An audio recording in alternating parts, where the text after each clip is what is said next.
Telugu Desam party వ్యవస్థాపకులైనటువంటి Shri Nandamuri Taraka Ramarao గారి ప్రియ పుత్రుల్లో ఒకరైనటువంటి మన బాలయ్య బాబు వారి నుంచి సంక్రమించినటువంటి కేవలం అభినయ కళ మాత్రమే కాదు, ఒక యాక్టింగ్ అనేదే కాదు, ప్రజా సేవని కూడా పుణికి పుచ్చుకొని హిందూపూర్ నియోజకవర్గం నుంచి ముచ్చటగా 3వసారి ఎంపికైనటువంటి మన ధీరుడు, మన యోధుడు ఎన్ని హ్యాట్రిక్ విజయాలు అందించారు, ఎన్ని చిత్రాల్లో మనకి తన యొక్క సామర్థ్యాన్ని చూపారో మనకు తెలియందే కాదు.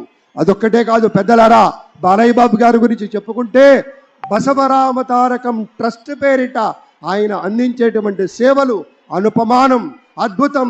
క్యాన్సర్ వ్యాధితో బాధపడుతున్నటువంటి అనేక మంది ఆర్తుల్ని రక్షించడం కోసం బసవ తారకం ట్రస్ట్ పక్షాన విశేషమైనటువంటి రీతిలో సేవలు అందిస్తున్న బాలయ్య బాబుకి జై.